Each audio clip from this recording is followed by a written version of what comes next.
자, 이번 주에는 우리 유전, 부모, 어버이의 가지고 있는 형질이, 형질이라는 것은 어떤 모습이나 어떤 속성을 말하는 거죠. 그러니까 그 사람의 어떤 특징적인 것, 특징적인 모습, 특징적인 속성들, 키가 크다든가, 어떻다든가, 어떤 병을 가지고 있다든가, 머리가 좋다든가, 모든 것들이, 형질이, 될 수가 있을 텐데요.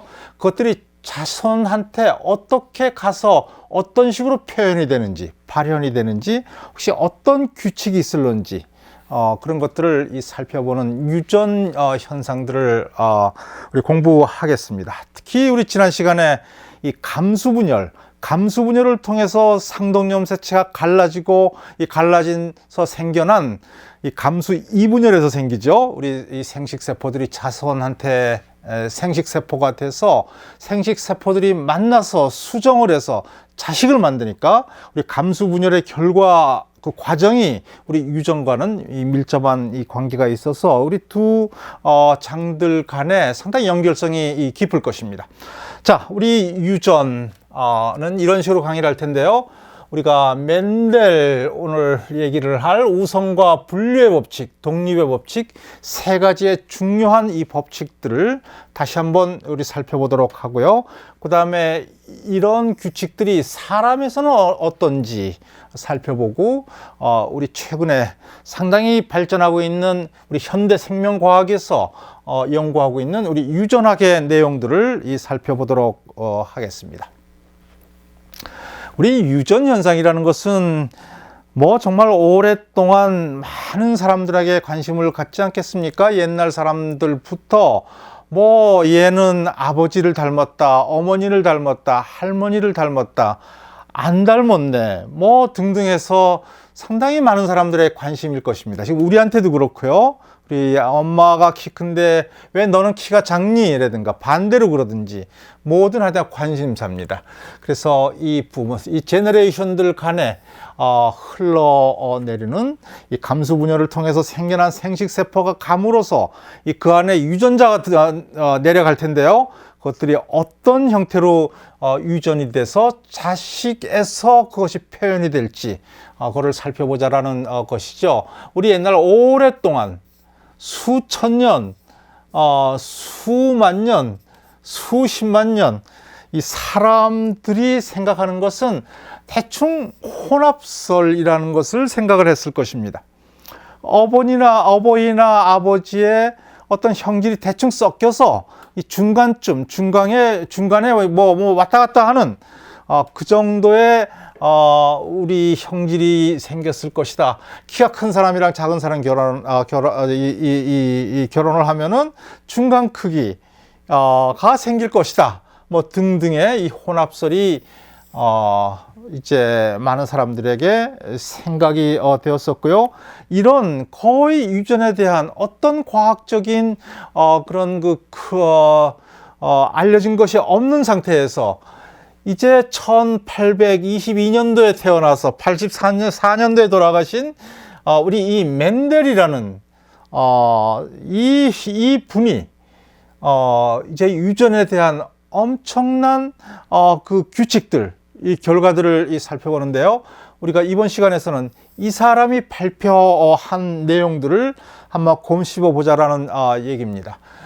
이분은 이 당시에 실제로는 이 사람이 이분의 그 결과들은 1865년도에 정식으로 발표됐는데 이 발표될 한참 동안은 그 결과들의 중요성은 잘 인식을 못했습니다.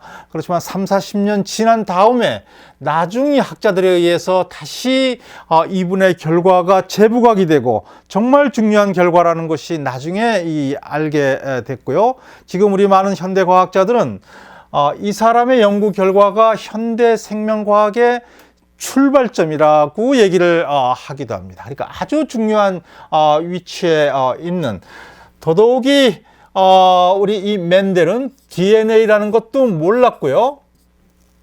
유전자 이런 개념이 없었습니다. 이것도 모르니까 당연히 염색체라는 우리 상동 염색체 유전에 상당히 중요할 것 같은데요. 이런 내용을 전혀 모르는 상태에서 이제 오늘 얘기할 중요한 결과를 엄청난 통찰이죠. 통찰을 통해서 이럴 것이다 라고 얘기를 한 것이 결국은 법칙이라는 말을 써서 어떤 수학적인 통계를 통해서 그를 연구 결과를 아주 정확하게 발표한 것이죠. 자, 이 사람은 수도승이었는데 오스트레일리아의 수도승이고 수도원 그 텃밭에다가 이렇게 완두를 키워서 완두는 이렇게 자가수분도 되고요. 자가수분은 자기 식물 안에 꽃 안에 암술이랑 수술이 있죠. 거기서 생식세포 자기들끼리 좀 망측한 것 같은데요. 그거랑 해가지고 해서 이 씨앗을 만들어서 이 제너레이션 다음 세대를 만들어 내죠.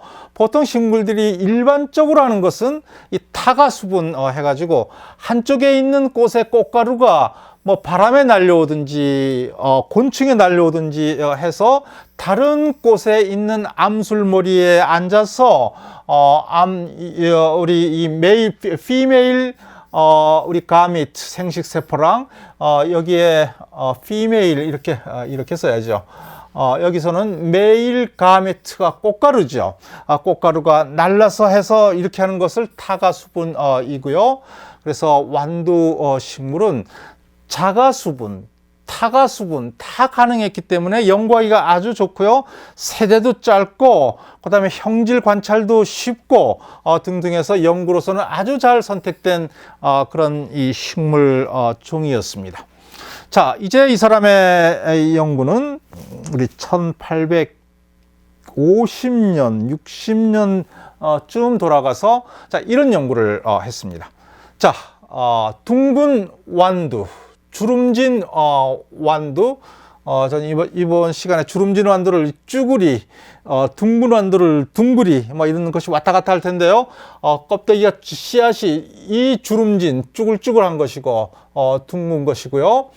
자, 이 사람이, 이 맨델이, 정말 좋은 선택을 한 것이 거의 전부 다인데, 여기서 나오는 결과들이, 여기서는 바로 순종을 사용을 했습니다. 어버이로서 이 순종을 사용한 것입니다. 둥근 완두, 주름질 완두 다 마찬가지로 순종을 사용을 한 것인데요. 순종이라는 것은 이 둥근 완두랑 또 둥근 이 완두를 이 갖는 두 개의 메일, 피메일 꽃가루, 그다음에 엠브리오의 자방 안에 있는 피메일 가미트 이런 것들이 결합을 하게 되면은 이 100% 둥근 동일한 어버이랑 그런 자식이 나올 때 이런 것을 우리 순종이라고 얘기를 합니다. 마찬가지로 주름진 것도 이 쭈구리도 마찬가지로 쭈구리랑 이런 어버이끼리 교배를 하면은 자식에서는 100% 이 쭈구리가 나오는 것을 순종이라고 얘기를 하는데 이거랑 반대되는 말이 조금 이따 나오겠습니다만 잡종이고요. 잡종이라는 것은 둥근 쭈글 이런 식으로 해서 나왔는데 자식이 100% 일정하지 않고 이런 것도 있고 다른 것이 나온다라는 것입니다. 이것을 우리가 잡종이라고 얘기를 하죠. 자, 그렇지만 바로 맨델이 사용한 것은 우리가 순종의 어버이를 사용합니다. 자, 중요한 선택이었고요. 나중에 그것을 왜 중요한 것인 나중에 다시 한번 나올 테고요. 순종의 둥근 완두, 순종의 주름진 완두고 우리 당시에 사람들이 믿는 조금 전에 얘기했던 우리 이 혼합설에 의하면은 둥근과 주름진이 이렇게 어버이가 교배를 했으니까 적당히 덜 주름진 완두가 나올 것을 요거랑 어떤 중간 정도의 혼합이 돼가지고 이런 거를 예상을 했는데 그러지 않고 둘 중에 하나인 둥근 완두가 나온다는 것입니다. 자, 이것이 예상하지 못했던 것이죠. 바로 우리 맨델은 이것을 우성이라고 얘기를 했습니다. 그래서 우성이라는 것은 잡종 1세대, 우리 잡종 1세대를 F1으로 표현하기도 하는데요. F1에서 나타나는 우리 형질 을 우성으로 이 정의를 했고요. 그래서 멘델은 조금 이따 다시 보여드리겠습니다만 여러 형질들에서 우성을 보인다라는 F1에서는 이 어버이의 둘이 섞이는 것이 아니라 반드시 한쪽의 형질이 나타나는데 우리 그것을 우성이라고 얘기를 하고요. 이런 얘기를 하면서 열성이라는 얘기도 함께 있었습니다. 열성이라는 것은 F1에서는 안 나타나는데 F2에서 그러니까 F1 이것을 자가수분했습니다. 이것과 자가수분을 하니까 여기에 이 꽃 안에 있는 암술이랑 수술이랑 거기에 있는 배우체가 결합을 해서 봤더니 이제 잡종 2세대 이것의 자식으로 가니까 이 둥근이 3으로 나고 쭈구리가 1.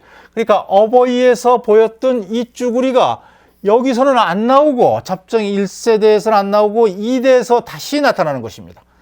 그죠? 열성은 그러니까 F1에서는 안 나타나는데 F2에서 다시 나타나는 그런 형질을 열성이라고 멘델은 얘기했습니다. 우성이 좋은 형질이고 열성은 나쁜 형질. 말로만 보면 그럴 것 같은데 그런 것이 아니라 우성이라는 것은 F1에서 나타나는 것. 열성이라는 것은 F1에서 안 나타나고 F2에서 나타나는 것. 이런 식으로 정의를 했습니다. 자, 이것이 바로 우성의 법칙이죠. 그러니까 형질들에서는 우성으로 나타난다라는 것이죠. 우리 나중에 얘기할 꼭 이런 것이 아닌 예외도 있는데 멘델은 그 얘기는 하지 않았습니다. 우성의 법칙이 성립되는 형질만 가지고 얘기를 했고요. 자, 그래서 멘델이 여기서 벌써 아주 큰 통찰이 나오고 있는데요. 자, 여기에 주름진 것이 F1에서는 건너뛰어서 F2에서 나타납니다.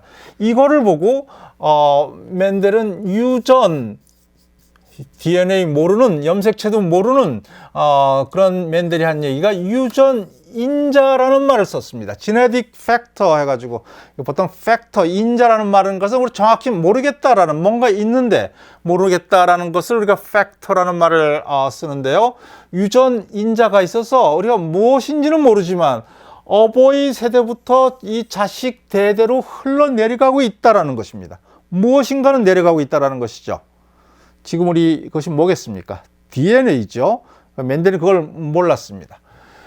자, 이런 통찰을 했고요. 또 하나의 중요한 통찰 것은 이것은 참 대단하다고 보는데요. 우리가 형질에는 두 유전 이 단위가 있다라는 것이고요. 두 개의 유전 단위.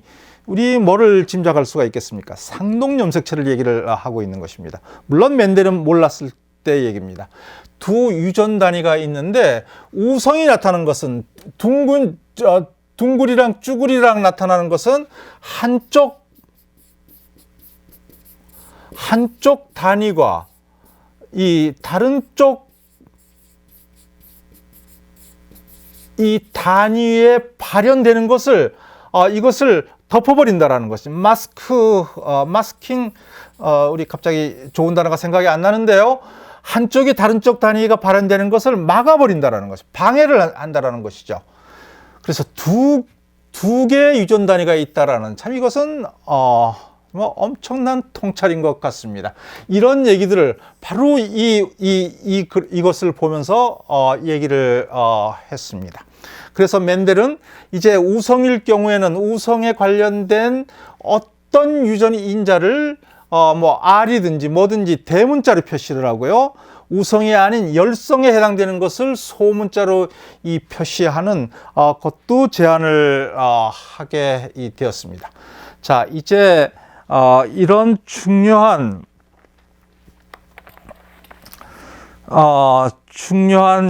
이런 결과들을요. 이제 우리가 멘델이 얘기한 유전 단위, 이제 우리가 잘 아는 상동염색체를 생각하면서 이것을 좀 더 살펴보면은요. 자, 우리 똑같은 내용들입니다. 자, 이 어버이가 RR이니까 어버이가 아까 얘기했지만 순정이라 그랬죠. RR이니까 어버이가 이런 어버이랑 어버이가 RR 이런 동일한 유전자 형 조금 이따 다시 얘기할 다 우성으로 갖고 있는 동일한 이런 것이 하면 자식이 이 100% 둥구리가 되지 않겠습니까? 100%가 되고요. 마찬가지로 이것이 이 순종을 사용을 했는데 이것도 마찬가지죠. 순종, 같이 R인 이 동일한 유전자 배합을 가지고 있는 어버이들을 결합시켜 보면은 100% 나오기 때문에 순종입니다. 바로 이런 것을 사용을 했습니다. 그러니까 여기 RR이고 이것이 이제 열성으로 R니까 스몰 rr로 표시를 하고요. RR이라는 얘기는 우리가 두 개의 유전 단위가 있는데요. 우리 두 개의 유전 단위 이런 것이 있죠. 이것을 우리 상동 염색체인데 멘델은 몰랐으면서도 지금 이렇게까지 짐작을 할 수가 있는 것입니다. 여기에 두 개의 상동 염색체가 있는데 전부 다 RR 이런 식으로 있다라는 얘기를 하는 것입니다. 이것을 이런 식으로 표시를 했죠. RR 그래 놓고요. 자, 이런 식으로 표시를 하니까 이것이 이제 감수 1분열, 2분열 뭐 이런 거를 통해서 맨 마지막에 생식세포 한쪽에 1N만 가지고 있는 이것을 보게 되면은 이거 RR이니까 뭐 생식세포는 다 이거지 않겠습니까? R을 가지고 있는 그죠? 그 다음에 여기서 나오는 이것의 생식세포는 여기도 염색체가 이렇게 있어서 R, 스몰 R이면은 여기에 R이겠죠. 이거랑 이것이 이 각각이 감수 2분열을 통해서 최종적으로 생식세포가 만들어지면은 전부 다 R일 것입니다. 그러니까 이거랑 교배할 수밖에 없는 것이죠. 그러니까 이거랑 교배하면은 large R, small R이 생기고요. 이거랑 자가 수분을 하니까 같은 곳에서 암술이랑 그다음에 에그랑 꽃가루랑 남녀 암수의 배우체가 결합을 하는 것이니까 동일할 수밖에 없습니다. RR이고 R, 스몰 R 이렇게 돼야 되겠죠. 그죠? 이것이 자가 수분이라는 것입니다.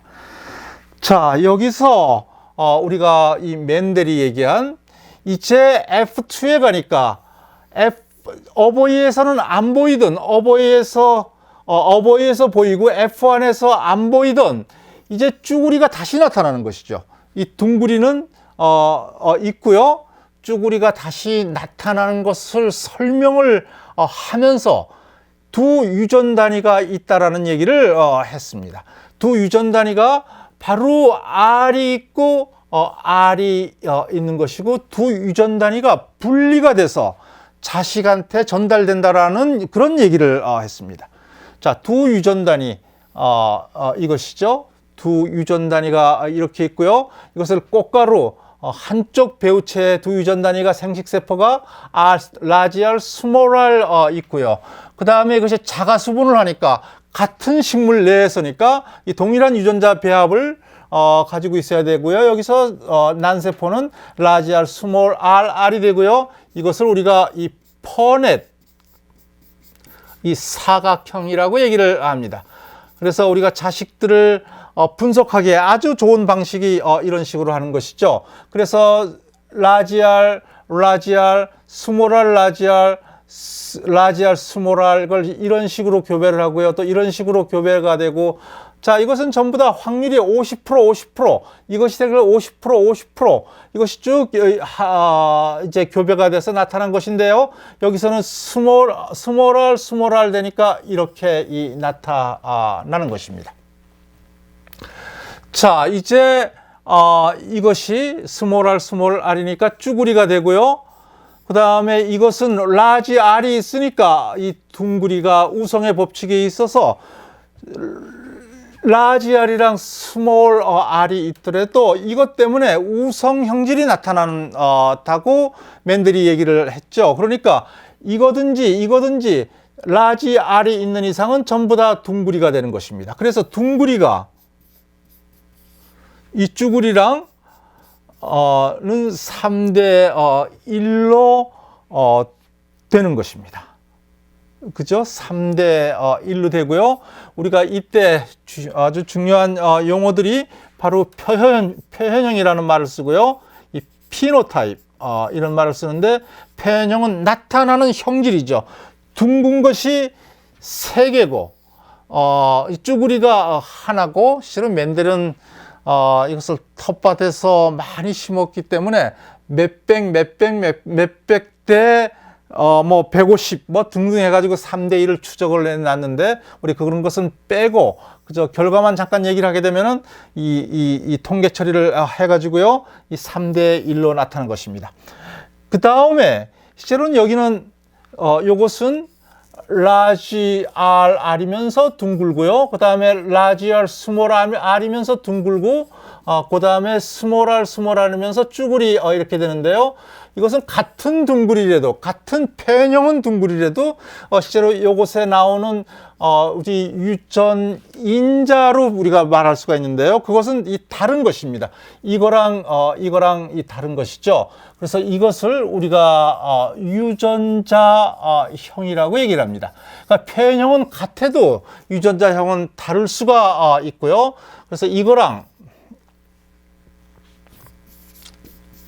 이것처럼 이 두 개의 쌍에 있던 유전자들이 같은 모습일 때 우리가 이것을 호모자이거스 하거나 이 동형접합이라 그러고요. 그 다음에 서로 두 개의 인자형이 유전 인자형이 서로 다른 경우 이것을 우리가 이형 이 접합이라는 말을 하고 있습니다.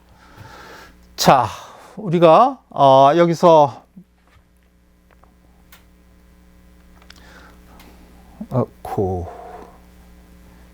아니고요. 이제 우리 쭈구리, 둥구리 계속 얘기를 하고 있는데요. 우리 모습을 둥글고 쭈글 하고요. 이것을 지난 한 10년, 15년 전쯤으로 알고 있는데요. 지금은 왜 둥그러졌을까? 왜 쭈구리가 됐을까? 이런 거를 분석을 해볼 수가 있습니다. 자, 그랬더니 둥구리 같은 경우는 이 완두 이 씨앗의 종자에서 세포벽, 셀월을 얘기를 하는 거죠. 식물세포는 맨 바깥에 원형질막 바깥에 세포벽이라는 것이 있지 않습니까? 이것의 합성하는 유전자가 이 정상이라는 것을 알았습니다. 둥근 경우에는 그 다음에 이 합성 유전자가 어떤 돌연변이가 돼가지고 이것을 비정상적으로 제대로 세포벽을 합성하지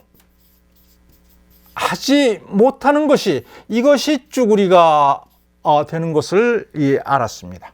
자, 그래서 결과적으로 보게 되면은 RR이라는 것은 양쪽 다 우성인 호모자이거스 동형접합이죠. 우리가 이것을 보게 되면 세포벽을 합성하는 유전자가 다 정상이니까 당연히 둥구리가 되겠죠. 그 다음에 large R, small r은 한쪽에서는 이것 때문에 합성을 제대로 못하고 그 다음에 이것은 합성을 제대로 하고 그럼에도 불구하고 둘 중에 하나가 합성을 제대로 못하니까 여전히 세포벽은 합성이 되는 것입니다. 둘 중에 하나만 가지고 그래도 되니까 그래서 이것은 역시 둥구리가 되는 것입니다. 그 다음에 스몰알은 이것은 쭈구리죠. 양쪽 다 합성을 제대로 못하니까 그렇게 되는 것입니다. 자, 이와 같이 어떤 두 개의 유전 인자에서